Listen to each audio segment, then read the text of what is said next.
Welcome to my YouTube channel. Hit the like button, share your thoughts, subscribe, and tap the bell icon. The note she couldn't see laughter was loud enough to pierce through the velvet curtains of the concert hall. She heard it before she even stepped onto the stage.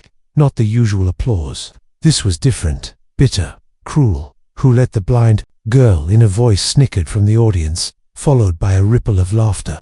Maybe she thinks this is a talent show. She paused just off stage, her cane tapping lightly against the wooden floor, fingers trembling around the handle. Her name had just been announced, but no one clapped. Not really. Just a few polite taps, mixed with stifled giggles. A stagehand whispered, "Go on, Ava, just breathe." So she did. Ava took a slow step forward, one foot in front of the other, her pale fingers grazing the edge of the grand piano to find her place. Her dark glasses covered the hollow spaces where her eyes had once been. She didn't need them to see anymore, not the way others did. She sat down on the bench, back straight, chin lifted, every nerve screaming inside her. But her face was calm. Her hands hovered over the keys. From the corner of the stage, a man leaned over to whisper into the microphone, not realizing it was still on. "This'll be good.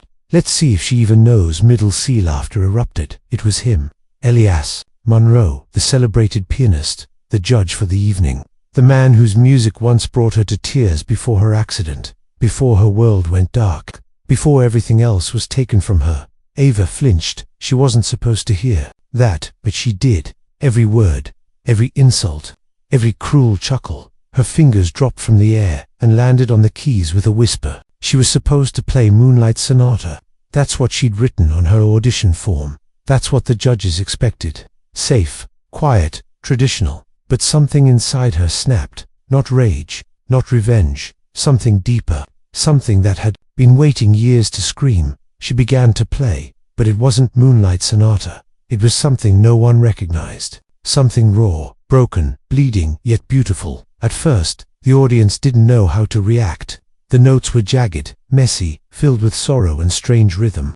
But then came the shift, a soft waltz hidden beneath the grief. Her fingers told a story of darkness, of waking up alone in a hospital bed after the car crash, of hearing the words, "You'll never see again." She played her father's last voicemail, her mother's hand brushing her hair in silence, the taste of hospital food, the sound of pitied voices saying she should give up music. Then came the twist. The music grew louder, fiercer, like fire. She played the moment she touched a piano again for the first time. How her hands remembered what her eyes could not. How she cried when she found out sound could paint pictures, that keys could become colors in her mind. She played freedom. Elias Monroe leaned forward, his smirk now gone. The other judges sat, frozen, some with open mouths, a few wiping away tears, not because of who she was, but because of what she was doing. Commanding the room, controlling every heart. When she struck the final chord, the silence that followed was deafening. No one moved. No one clapped. Then someone stood. Then another. Then the hall exploded, not just with applause, but shouting, whistling, and tears. The same people who had mocked her now couldn't look away. She stood up slowly, breathing hard, sweat on her palms. She didn't bow. She didn't smile. She turned toward where she thought Elias was sitting and said, quietly but clearly, "Middle C is overrated." Gasps echoed through the room, and then laughter. The right kind this time. The stunned, embarrassed, awed kind. Elias didn't speak. He just stared at her like he'd seen a ghost. But Ava wasn't done. As she walked off stage, the host tried to speak but fumbled for words. Backstage, a young girl handed Ava her cane. Was that your own piece?" Ava nodded. "It's called What They Never Saw." In the crowd, Elias still hadn't moved. Someone tapped his shoulder. "Aren't you going to say anything?"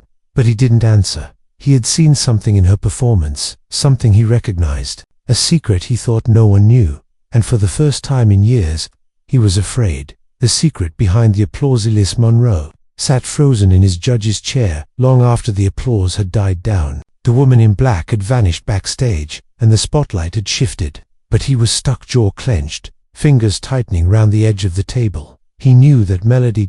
Not all of it, no, but there was something buried inside the notes. She played a pattern, a phrase, for measures, just four that didn't belong to anyone else, except him. It was from a piece he had never released, one he composed when he was barely 20 and desperate, one that he'd buried in a locked drawer after a night that nearly ruined him. Ava couldn't possibly know it, unless Mr. Monroe, the stage assistant, tapped his shoulder. "Are you all right, sir?" He snapped out of his daze. "Fine," he lied, forcing a smile. "Just overwhelmed." She was ... unexpected. The assistant nodded and walked off. Elias rose slowly and made his way toward the backstage hallway, trying to stay calm as the pieces spun through his mind. He had to see her again tonight, before anyone else could get to her. Backstage, Ava sat alone in the corner, her hands resting on her lap, still tingling from the adrenaline. The other performers passed by whispering, some even offering quiet compliments, but she barely heard them. Her thoughts were a blur, not about her performance, but about him. She'd heard his voice, the way he mocked her. She knew Elias would be there. Of course, everyone in the blind music community did. He was a legend, a man praised for rescuing young musicians, a man who once ran a scholarship program for the disabled, a man with a smile that lit up magazine covers. But she also knew a different Elias, the one no one else had met, except for one person. Her sister. Ava felt her breath catch. She hadn't spoken to anyone about what happened, not to the press, not even to her parents. They thought it was just grief that had consumed her after Lena's death. But it wasn't only that.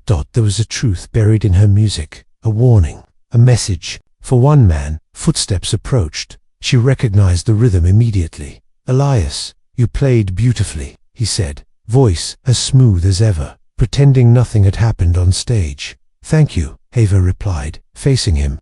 "You didn't seem so sure before I started." There was a long pause. That was a misunderstanding. The mic picked up a private joke, taken out of context. She tilted her head slightly. "Was it?" He smiled, but there was tightness behind it. "Regardless, you stunned everyone. Truly, I'd love to talk more. Maybe coffee sometime. We could discuss your future. I can open doors for you, Ava." She turned her head slightly, as if she was seeing him even without eyes. "Why me?" "Because you're gifted." "No," she said. "Why now? Why are you really here?" Elias blinked for a second. Just one. She saw him flinch. Then she said the words that turned his blood cold. "Lena told me everything." The silence that followed was louder than any applause. His smile faded completely. "I don't know what you mean," he said too quickly. Ava leaned forward, voice low and calm. "You remember her, don't you? Lena Harper. She was only 17. You said she was brilliant, promised her lessons, tours, exposure. Then she disappeared. She moved abroad, didn't she?" Ava's face hardened. "She died, Elias. They said it was an accident. But she left me a voice note the night before. I never showed it to anyone, not even the police." Elias took a step back, his face now pale. "You're lying." She said if anything happened to her, it would be because of you. A chair clattered to the ground nearby, making both of them jump. Someone had dropped a water bottle and apologized. Unaware of the storm gathering in the quiet corner of the hallway, Ava continued, voice steady. "You hurt her, you scared her, and she was going to expose you. But you knew how to cover it up, didn't you?" Elias glanced around quickly, lowering his voice. "Careful what you say, Ava. Accusations like that can ruin people. They ruined Lena," she said, her voice trembling but strong. "I wrote her story into that song. You recognized it, didn't you?" His jaw clenched. "No one would believe you." She smiled, a strange, calm expression. "Maybe not, but they'll believe the music, especially if the voice note gets released. You wouldn't dare." "I didn't come here to be discovered," she whispered. "I came here to bury you." Elias looked like he wanted to scream, or run, or both. But before he could move, the event coordinator appeared behind him. "Mr. Monroe, the press is waiting. They want to interview the girl who stole the show, and they'd love a few words from you too." Elias forced another fake smile. Of course, but his eyes never left Ava's face. She stood slowly, adjusting her glasses. "You can choose how this ends, Elias, truth or trial." She turned and walked away as the crowd parted for her like waves, heads turning, cell phones rising to capture photos of the blind girl with the perfect posture and the dangerous story. And somewhere in the background, a voice whispered, "Who was Lena?" The voice that should have stayed hidden. The voice note had never been meant to leave Ava's phone. It was shaky, rushed, and laced with panic. Lisa's voice trembling in a way Ava had never heard before. She remembered the night her sister sent it, the wind howling outside, the silence that followed, a silence that lasted until the police called 3 days later to say Lena had drowned an accident, they said. But Ava had always known it was a lie. That night, as soon as she returned from the concert, she played the recording again, even after all these years, even after memorizing every second of it. If anything happens to me, Ava... Don't believe it. It won't be an accident. Elias is not who he says he is. He said if I talk, I'll disappear, but I have to tell someone. And if it's too late, let it be you. I'm scared, Ava. He's not just a teacher. He's dangerous. Promise me you'll finish what I started. Ava pressed pause, heart pounding. She hadn't shared the recording with anyone. Not yet, because back then, she wasn't ready. Back then, she could still see. That changed 6 months. After Lena's death, a drunk driver, a hospital room, darkness that never lifted. People called it tragic, losing her sister, then her sight. But what they didn't know was that it awakened something far more dangerous inside Ava than grief. Memory. The night Lena died, she had said she was going to confront Elias in person. She had taken a folder, one full of emails, texts, and evidence. Off his hidden side, she had said, I'm tired of being silent. That folder was never found. Her death had no witnesses. Elias vanished from the media for 6 months after that, only to reappear with a new charity and a new smile. But Ava had never stopped listening. She started learning piano again by touch, by memory, by emotion. She turned her pain into sound. Notes became voices. Chords became memories. She didn't need eyes to see him. She just needed the right stage. And now she had it. The video of Ava's performance went viral overnight. Clips of her closing line, middle C is overrated, circulated on every platform. Musicians praised her talent. Advocates for the blind community hailed her courage. But deeper in the comments were strangers asking questions that made Elias uneasy. Did anyone else notice? The second half of that song sounded familiar. I swear that melodies from Elias's unreleased live session from 2007. How'd she get that? She said her sister's name was Lena. Didn't he have a student by that name who vanished years ago? Elias's PR team tried to suppress the chatter, but the internet had blood in its mouth. And then, the message came. A private email. Untraceable sender. No subject line. Just a single sentence. Play this at your next concert, or the world hears her voice. Attached. Lena's voice note. Elias stared at the screen, breathing hard. He hadn't heard her voice in years, not since that night. The night Lena had come to his hotel room, folder in hand, threats on her tongue. He'd told her he loved her, that he could make her famous, that no one needed to get hurt. But Lena was done listening. He'd grabbed her wrist. She slapped him. After that, everything became messy. He never meant for her to fall. He just meant to scare her. But the water had been cold, the bridge too high, and she hadn't resurfaced. By the time help arrived, it was too late. He paid someone to make sure the investigation went quiet. She was ruled unstable, depressed. The folder disappeared, and his hands stayed clean until now. Meanwhile, Ava waited. She hadn't sent the message herself. That part she'd left to someone else. Someone who owed her a favor. Her fingers traced the edge of her piano at home. She wasn't afraid anymore. Not of Elias, not of the truth. She was planning her next move. That's when the knock came. A slow, cautious knock on her apartment door. She opened it. No fear in her stance. Elias stood there. He didn't look like the polished celebrity from the magazines. His eyes were tired, his shirt wrinkled. Something in him had cracked. You set me up, he said quietly. I told you, Ava said, stepping aside. You could choose truth or trial. Is this revenge? He asked. For your sister? No, she whispered. This is justice. He stepped inside. You think they'll believe you? A blind girl with no proof. She sat at her piano bench. They already do. You should see the comments. Or maybe listen to the radio tomorrow morning. The interview I gave airs at 9 a.m. You're bluffing, am I? He looked around her apartment, eyes falling on a picture frame near the piano. A photo of two girls, one with a bright smile, the other holding a violin. He stared at Lena's face. Ava began to play again, soft at first. The same melody she performed on stage. Only this time, she added something new. A final verse. One he knew, because he had written it once, long ago. In a moment of guilt and silence, his hands trembled. You used my music against me. No, Ava said. I gave it meaning. As the music filled the room, Elias backed away, voice cracking. What do you want from me? She stopped playing, turned toward him. I want a confession. He shook his head. You'll never get it. But as he left her apartment, the note in his pocket said otherwise. CONFESS, or the world hears what you did to Lena Harper. The confession. They never expected the sun hadn't even risen when Elias Monroe's name began trending for all the wrong reasons. #justice for Lena, #Ava speaks, #the blind pianist. The radio interview aired at 9 a.m. sharp. Just as Ava promised. She didn't name Elias directly. She didn't have to. Her words were careful, honest, and deeply personal. She spoke about her sister Lena, a talented young musician who died under mysterious circumstances after trusting someone powerful in the industry. She spoke about fear, silence, and the price of keeping secrets. And then, she said one thing that turned the internet upside down. He taught me music, but my sister taught me truth. And if that truth costs me everything, so be it. I'm ready. The voice note wasn't released, not yet. Ava knew the power of waiting. The public was now asking questions, and Elias, he was unraveling. At the same moment the interview played, Elias sat in his penthouse office, blinds drawn, hands shaking as he replayed Lena's message again and again.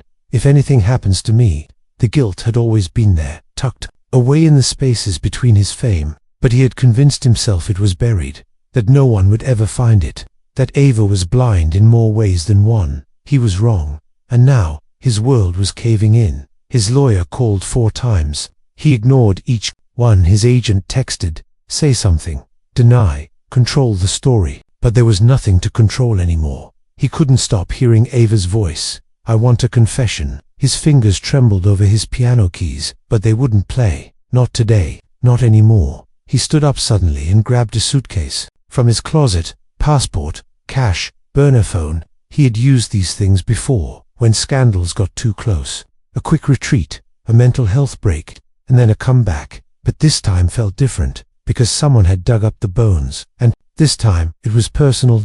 Meanwhile, Ava sat with the only person she trusted with the full truth, her best friend, Camille. They sat on Ava's couch, the radio replaying her interview in the background. You really think he's going to confess? Camille asked softly. Ava turned her face toward the sound. He has 2 options, run or speak. And if he runs, Ava opened the drawer beside her and pulled out a small flash drive. I make sure he's chased. Camille stared at the flash drive. Is that the recording? No, Ava said. That's everything else. Camille blinked. What do you mean?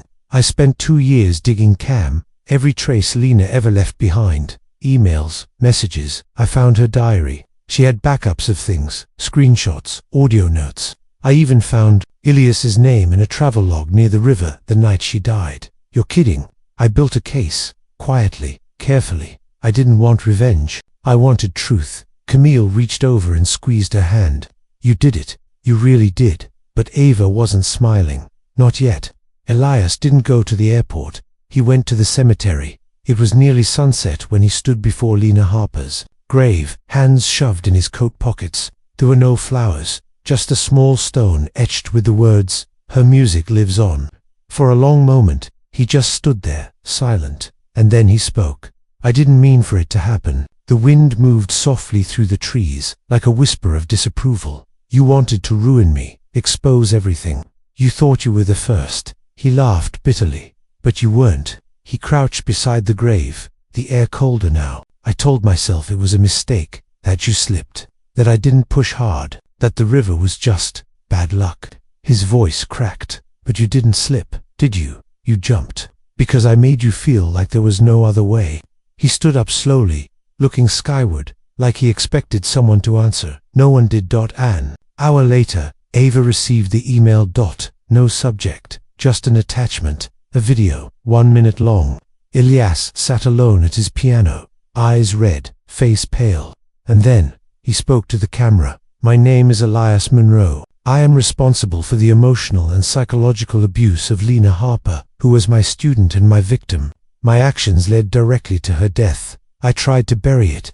I thought I could outrun it. I was wrong.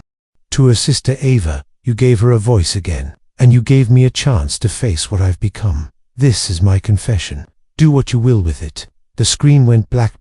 Camille gasped. He actually confessed. Ava sat still, silent, listening to the weight of the moment. Then she whispered, "It's not over yet." That night, the video hit every major outlet. Some called it a PR stunt. Some said it was the beginning of justice. But Ava didn't care about headlines. She only cared about Lena. She returned to her piano, alone, the confession playing on loop from the news broadcast behind her. And for the first time in years, she played a piece not made of pain, but release. The world was listening now, but she wasn't finished telling the story. She still had one more performance left, one the world would never forget. The song she saved for last. The invitation was printed in gold. A gala, a fundraiser, one final show, an evening of truth and transformation.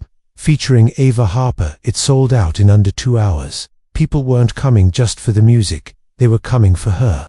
The blind girl whose performance silenced a concert hall. The sister who exposed a man once untouchable. The musician who, without sight, had shown the world what it meant to see clearly. For Ava, it wasn't about fame, it was about finishing, not the music. The story. Backstage, she sat alone in the green room, fingers tracing the keys of a small practice keyboard. The silence was louder than ever tonight, but she didn't mind. It meant the world was holding its breath, waiting for her to speak through the piano once more. A soft knock broke the stillness. Camille stepped inside, holding her phone. "You ready?" "Almost. You've got everyone out there, Ava. Journalists, survivors, musicians, even senators.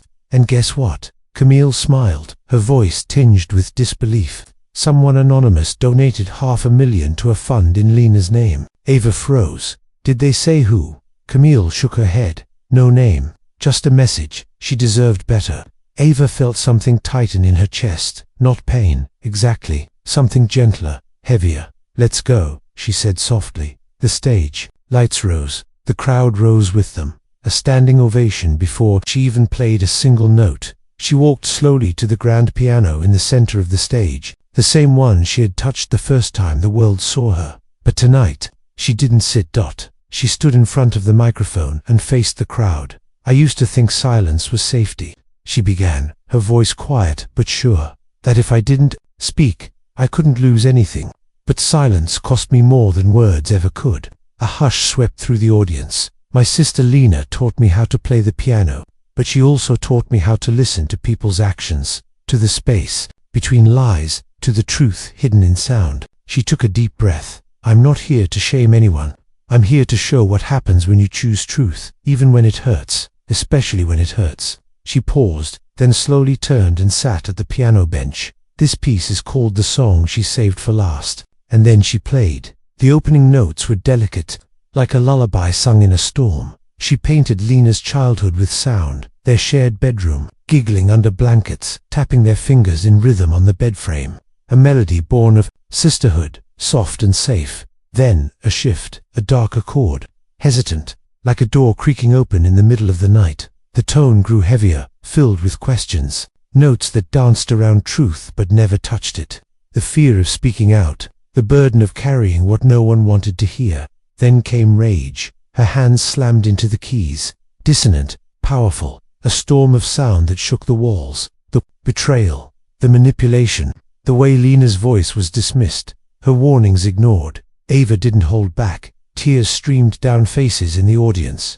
Not because they knew Lena, but because the music made them feel her. The fury gave way to sorrow. Slower now. Her fingers moved like they were remembering something sacred. The water, the silence that followed. The sister who never came home. And then, finally, the transformation. The music began to rise, not in tempo, but in light, a melody of healing, of survival, of defiance. Her fingers weaved the sound of Ava standing on stage again, daring to speak, refusing to be afraid. And then came the final notes, gentle, clear, a lullaby. Once again, but this time for Lena, a goodbye, a thank you, a promise. As the final chord echoed into the stillness, Ava lifted her hands and let them rest in her lap. Silence, but not like before, not empty. Full. The audience didn't cheer right away. They couldn't. They were too moved to make a sound, and then someone stood, then another, and the room erupted, not in applause, but in release. People wept, held hands, clapped until their palms hurt. It wasn't just for the performance, it was for the courage, the closure, the truth. Ava stood and gave a small bow. Her smile wasn't wide, it was quiet, worn, but real. Backstage, Camille pulled her into a tight hug. That was it, Ava. That was everything. Ava nodded, breath shaky. She's free now. You're free now, Camille said. But Ava only smiled again and turned toward the hallway. Not quite. There's one more person I have to see. She waited in the parking lot until the crowd thinned. The stars were out, and the air was cool. She didn't need to look. She felt his presence. Elias stepped out from the shadows, hands buried in his coat pockets. No security, no fanfare, just a man stripped bare. I saw the performance, he said softly. I know. I thought I'd feel more anger, but all I feel is small. You should. He nodded slowly. I signed a statement. Admitted everything. Your lawyers will have it in the morning. No court battle. No more hiding.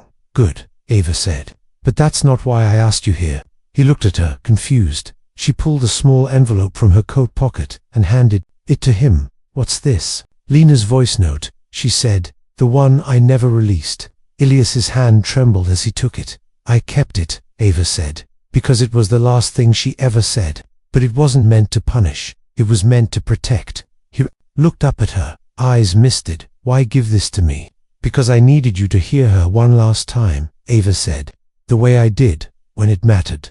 He looked down, said nothing. She turned to leave, and as she walked away, he whispered, I'm sorry. But Ava didn't turn back. She just said quietly, I know. What she played silenced everyone 1 year later. The theater was smaller this time. Not a grand concert hall, not a gala stage dressed in silk and spotlights. Just a modest venue in Ava's hometown where the seats were lined with ordinary people, and the air hummed with something purer than prestige. Healing. The event poster read, The Lena Harper Foundation presents a night of new voices. On stage 6 young performers, all blind or visually impaired, waited their turn. Each of them had been trained, mentored, and encouraged by someone who understood what it meant to be silenced and to fight for a voice. Ava Harper sat in the front row, no longer just a performer, now a teacher, a guide, a survivor. She had made a promise, if I ever stand again, I'll help others rise too. She kept that promise. Ava had not performed publicly since the gala 1 year ago. That final song, the song she saved for last, had been her goodbye to Lena, her own release. After that night, she didn't need the spotlight anymore. The world had heard her, and more importantly, it had listened. Elias Monroe's public confession became one of the most shocking stories in the history of classical music. He was stripped of every award, every honorary title. His confession sparked investigations. More women came forward, students, assistants. One of them said, Ava Harper saved my life without ever knowing me. He was charged, sentenced, and quietly disappeared into prison walls, where no symphony could drown out the truth. And yet, Ava never once said his name again. She didn't need to. Tonight, the stage belonged to someone else. A girl named Mira took the seat at the piano. 13, bright, brilliant, blind since birth. She had come to Ava's foundation 6 months ago, shaking with anxiety and afraid to be heard. Now, her fingers floated over the keys like silk. She wasn't just playing notes, she was telling a story. And Ava sat, tears quietly slipping behind her dark glasses, because she knew what it had cost to bring them here, to this moment, to this healing. When Myra finished her piece, the crowd applauded, but it was Ava who stood up first, clapping the loudest. The spotlight briefly found her again, and this time she didn't flinch. After the show, Ava stepped outside. For air, the night breeze danced across her skin as she tilted her face upward. The world was dark, yes, but it had always been, even before the accident, even before Lena. But now, that darkness didn't scare her, it held peace. Camille joined her a few moments later, linking her arm with Ava's. You did it, she said softly. Ava smiled. No, we did. Do you miss it? Camille asked. The applause, the spotlight. Ava shook her head gently. I miss her. But the rest? No. The best sound now is when one of the students hits their first real chord and says, Did you hear that? Camille laughed. You're still a legend. I don't need to be, Ava said. I just need to be real. A moment passed between them. Then Camille reached into her purse and handed Ava a folded piece of paper. "What's this? Read it when you're alone." Ava nodded, tucked it into her pocket, and returned inside. Later that night, after the crowd had cleared and the last student hugged her goodbye, Ava sat on the edge of the stage with her cane resting beside her and opened the paper. It was a handwritten letter, no signature, but she knew the handwriting. "Ava, I know I have no right to write to you, but I wanted to say what I never had the courage to say when it mattered most. You were right about everything. Lena was light. I destroyed that light. I buried it and tried to walk free. But guilt isn't a prison you can escape. It's a song that plays on loop inside your skull. Thank you for making the world hear her again. Because of you, others will speak sooner, louder, braver. Because of you, silence lost. I hope someday you'll forgive me. I do not deserve it, but I hope." Ava folded the letter slowly. She didn't cry. She didn't need to. Forgiveness wasn't something she could offer him. Not yet. Maybe not ever. But she had offered something better. Truth. And truth had already done its work. Back home that night, Ava sat at her own piano. She hadn't played it in weeks, months maybe, but something in her stirred. Not grief this time, not vengeance, just peace. She laid her fingers on the keys, closed her eyes, and played a melody no one would ever hear but her. It was soft, warm, a song made of stillness, of goodbyes, of beginnings. As the last note faded, Ava whispered into the silence, "You can rest now, Lena." And for the first time in years, Ava Harper smiled with her whole heart. The end.